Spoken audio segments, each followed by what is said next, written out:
சூப்பராக இருந்துச்சு. இந்த படம் எல்லாரும் தேட்டரில் வந்து பாருங்க. படம் சூப்பராக இருந்துச்சு. அதே மாதிரி இந்த படத்தில் மியூசிக் டைரக்டர் சூப்பராக பண்ணியிருந்தாங்க. இந்த படம் டேரக்டர் நல்லா பண்ணியிருந்தாங்க. இந்த படம் ஃபேமிலியோட வந்து எல்லா படத்தில் வந்து பார்க்கலாம் தேட்டரில். அஜித் சாருக்கும் நம்ம த்ரிஷா மேமுக்கு காம்போ எப்படி இருக்குது, உங்களுக்கு எவ்வளோ பிடிச்சிருக்கு? சூப்பராக இருந்துச்சு. அஜித் சார் அவங்களுக்கு காம்போ நல்லா இருந்துச்சு. இந்த படம் எல்லாரும் ஃபேமிலியோட வந்து தேட்டரில் வந்து பார்க்கலாம். ஏன்னா லேக் அடிக்கிற மாதிரி இருக்கா, அந்த மாதிரி ஃபீலிங்ஸ் ஏதாவது இந்த விஷயங்கள்லாம் மாற்றிருந்தா இன்னும் நல்லா இருந்திருக்கும் படம் அப்படிங்கிற மாதிரி ஃபீல் எங்காவது இருக்கா? அந்த மாதிரி எதுவும் இல்லை, கரெக்டாக தான் கொண்டு போயிருந்தாங்க படம் எல்லாமே.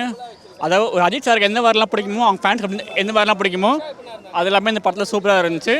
எல்லாருமே இந்த படம் தேட்டரில் வந்து பார்க்கலாம். அர்ஜுன் தாஸோட ஆக்டிங் எப்படி இருக்கு? ஃபென்டாஸ்டிக்காக இருந்துச்சு. உண்மை படம் சூப்பருங்க. ஏகேஸ் பேக். ஏன்னா உண்மையாக பார்க்குறேன் ஏகே படத்தில் இது ஒரு படம். ஏன்னா மொத்தம் 6 படத்தையும் ஒன்றா பார்த்த மாதிரி சரிங்களா. இந்த படத்தை பார்க்கறதுக்கு உண்மையிலுமே இருக்கணும். ஆனால் மியூசிக் செம்ம மியூசிக். ஜிவி பிரகாஷ் 10க்கு 10 100க்கு 100 தான். உண்மையிலுமே கேமியோ ரோலில் வரங்க எல்லாமே சிம்ரன் எல்லாமே செம்மேட்டிங் suspense bank Simran.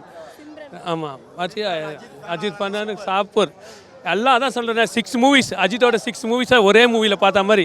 Adhik direction செம்மையா. டேரக்டர் உண்மையிலுமே பாராட்டணும். உண்மையிலுமே அவர் தான் ஃபேன் கிளப்.